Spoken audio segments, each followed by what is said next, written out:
Yoane Wissa gets his first Newcastle United goal, and Lewis Miley, despite playing all game in an unfamiliar right-back position, nods a 91st minute winner from Sandro Tonali's corner at the Gallagher end to dump Fulham out the Carabao Cup and send us to our third League Cup semi-final in 4 seasons. And the draw was made on the bus home, and we'll be playing Manchester City at home first, and then the Etihad second leg. The tie will begin the week commencing January the 12th, 2026. Yes, welcome back to the channel, everyone. I hope you're all well. Now, I wanted to record my post-match reaction to Newcastle United's 2-1 win against Fulham this evening, but, well, it's 20 past midnight now. The buses and the crowds were horrendous, so I had to get to Haymarket and dive on the bus. So I'm just recording this now before I go to bed, but by the time you watch this, this will be posted on Thursday morning. But yes, thank you so much for tuning in. Newcastle United's got a huge win tonight. Now, like I said this afternoon, tonight's result wasn't going to be the be-all and end-all of correcting Sunday's dismal defeat to Sunderland. It's just the first step in many where we need to start trying stringing results together, get ahead of steam up, get some form, consistent results, and then we can start looking ahead, because we won't really correct that Derby defeat until Sunderland come here in March. However, because we're now in the semi-finals, this semi-final tie against City can't be written off. Third semi-final in the League Cup in 4 seasons. We beat City up here earlier in the season, didn't we? So it's not a foregone conclusion that City are going to win this. I know they're in form this season. Title challengers, Erling Haaland's back on form. Phil Foden's back on form. But Newcastle United in some ways are back on form after tonight. Now, Eddie Howe made some interesting changes for tonight's game. So Aaron Ramsdale kept his place. Nick Pope wasn't deemed fit enough, but if he is, he could come back in against City. Then the back four was not Lewis Hall at left back. It was actually Lewis Miley right back and Tino Livramento left back. Then it was Malik Chow and then Fabian Schär left centre back.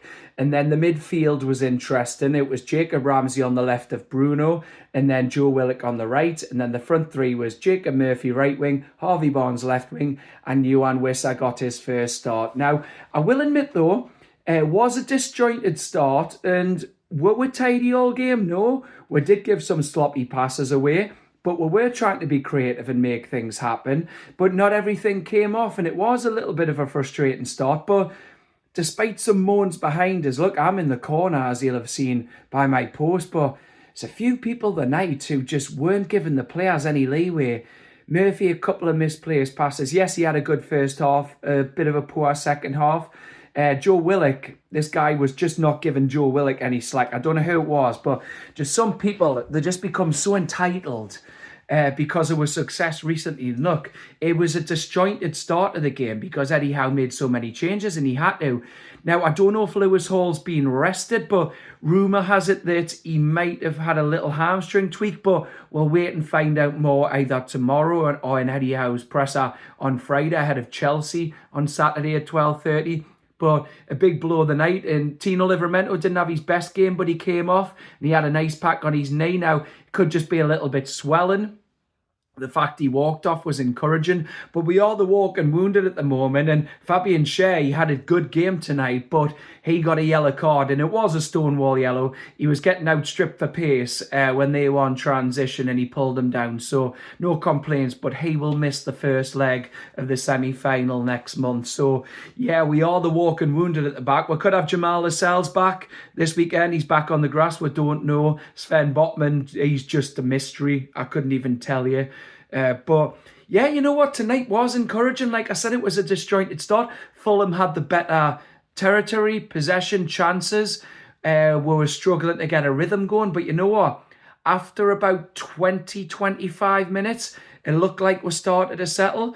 And we got the opening goal. Aaron Ramsdale, he played a great ball out to the left-hand side. Harvey Barnes had it, played it back to Fabian Schär. Fabian Schär done a brilliant switch to the far right corner, and Jacob Murphy, first time cross, The keeper parried it out, but there was Yoane Wissa, and Yoane Wissa would be missing that player who's in the area, who has that instinct to be there. and then he was just there to tap the rebound, which it might have ricocheted off his foot, but he was in the right place at the right time to hit it in, lifted the roof off the stadium. Absolutely brilliant. He's off the mark. And you know what? I'll give Yoane Wissa credit. Yeah, he was a couple of things like his passes and that, or his runs to begin with didn't come off, but I can put that down to rustiness. He's had illness. He's just come back. But I said he should be in from the start tonight because we need something different. Nick Voltemada, I don't want to be too critical of Nick Voltemada. Yes, he scored a poor own goal, even though it was a fantastic header and he finally got the service on Sunday, albeit at the wrong end. He's been carrying the load up front when Wissa's been absent. And obviously, Willa Sula, we were saying pre-match tonight, is Willa Sula really injured with his ankle, or is it a case that he has got a pre-contract agreement with Frankfurt and it's just we're keeping him injury-free so we can get money for him to reinvest in January? Who knows? But Voltemada looked fatigued on Sunday. I didn't want to use it as an excuse because other teams are in Europe and they're coping. But Voltemada's looked dead on his feet. So I'm glad Wissa started tonight. And he looked a handful. He was dropping into pockets of space. We had a lot of progressive passing through the lines. He was sitting off his man on the shoulder, made some good runs, little touches and link-up play, and he took his goal so well, and the best is yet to come from him. So I'm really happy to see Wissa get off the mark. His smile, it's infectious, so that's brilliant. Like I said, Livramento, I'll go to Livramento. He is trying, but have we overworked him since he come back? He's basically played every game. And while he was on the left-hand side and he's been effective there, the main case in point was the cup final when he linked up well with Barnes on that left-hand side. But a bit like Sunday at Sunderland, he was struggling to get forward a little bit. Some of his passes weren't coming off. His runs where he's normally dynamic and he can push through his markers and carry you up the pitch. It wasn't coming off, and then he's come off with his knee injury. But hopefully with the fact he walked off and there's an ice pack on it, it's just swelling and he'll be okay. But we'll have to wait and see in Eddie's presser on Friday what the fallout is from that. Malik Chow and Fabian Schär looked tidy. Schär, like I said, he was involved getting the ball to Murphy for the opener.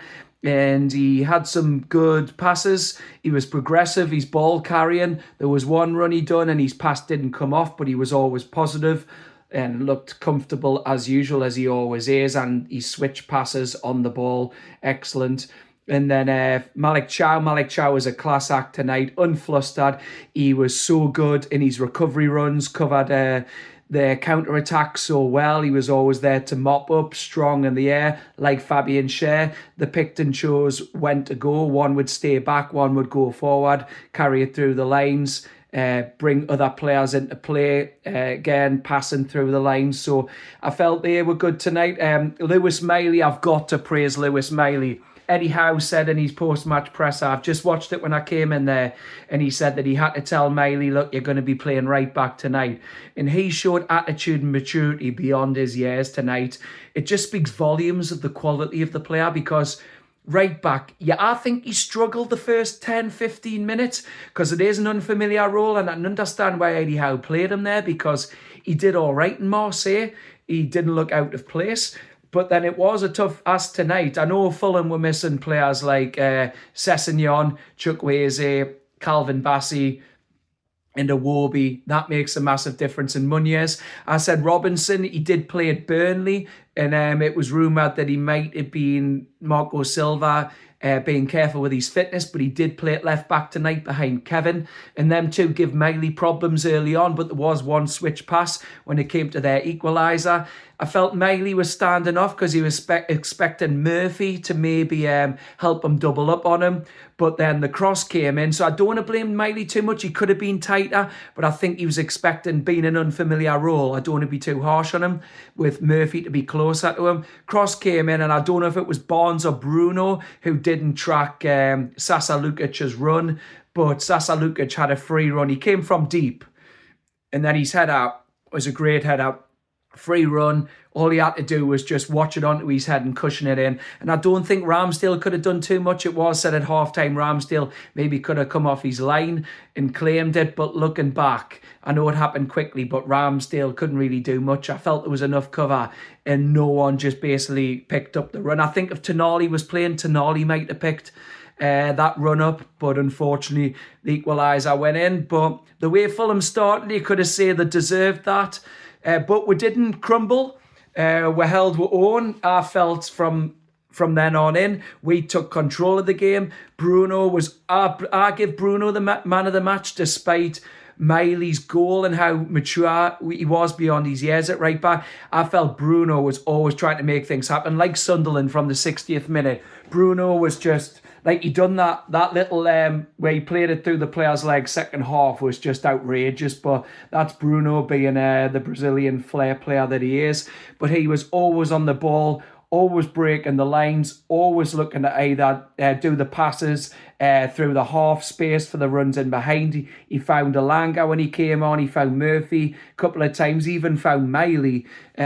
So, yeah, Bruno again was fantastic tonight. I've already touched on Wissa. Felt Harvey Barnes done all right. He could have had a couple of more opportunities on goal, but some neat touches. Then he was mixing his play up. He wasn't just cutting inside. He was also going down the wing a couple of times. So I felt he'd done a bit better than I expected. And obviously, it was the right call, him coming in over Gordon.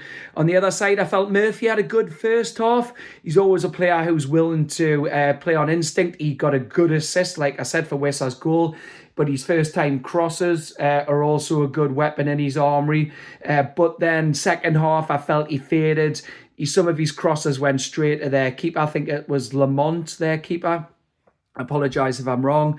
But then he was wasteful in possession. Some of his decision-making, the ball was going out to play, or he just passed straight to their player. So Murphy had a hot and cold half, but he still got the assist. And then the subs as well. I felt Alex Murphy done all right. He was solid when he came on for the injured Livramento. And then Sandro looked like he had a point to prove. He's been a bit out of form. But when he came on, his energy around the pitch to do like Malik Chow, he was always there. Even when he lost the ball a couple of times, obviously a bit rustiness. I feel he's had a bit of an illness recently, as Eddie Howe said, but his recovery runs to stop their counter-attacks, putting out fires like he always does, he was fantastic. And then that bit at the end where we had the lead, which came from his corner right on Miley's head, where he broke through two players and took it to the corner. And unfortunately, like most of the night, the referee didn't give many fouls against Fulham, despite the obvious shirt pulling.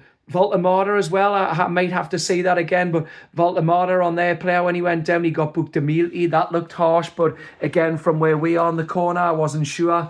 But yeah, Tonali was great when he come on, got the assist, and then his energy was just the tonic we needed when Fulham were looking to get back in the game. Though I don't feel they threatened too much, even though they had the chance at the end that they fired over at the Leazer's end above Ramsdale's bar. I felt we contained them well. And for once, we're on the right side of a late goal. It's normally been us, but yeah, we finally got the late goal tonight. So yeah, fantastic to see. I don't think Gordon done too much when he came on. So that was a little bit disappointing. But I felt Eddie Howe, I'll give him credit. He needed a response tonight. Yes, it wasn't fantastic. It's just a small step on a long road to the recovery from a damaging derby defeat. But that's 3 League Cup semi-finals in 4 seasons. With 6 points off the top 4, Chelsea occupy 4th. We've got them on Saturday. If we can win that, Chelsea will be a lot tougher than tonight. They're West London neighbours. Obviously, Cole Palmer's absolutely fantastic player. They'll ask a lot of questions of her, especially Reece James, normally being a bogey player against her. But they'll ask a lot of questions. But with defence is threadbare, so we'll have to see what happens. It might be, again, there we'll have to go a Miley right back, Chow and Cher centre half. And then we'll have to go with Murphy left back. We'll see what happens with Tino. But look, it's a 3rd League Cup semi-final in 4 seasons. Manchester City in January. If we win on Saturday, we can close the gap on the European places. So, yes, sometimes you just need another game to get it out of your system, and that's what the team have done tonight. So you can't ask anything more than them getting through to another semi-final. But that's my post-match summary. Thank you so much for watching. Please like, comment and subscribe. And I'm going to bed now. I'll upload this in the morning, and I'll be back with my post-match reaction on Saturday afternoon after our game against Chelsea. So for now, good night. Thank you so much for watching. Bye-bye.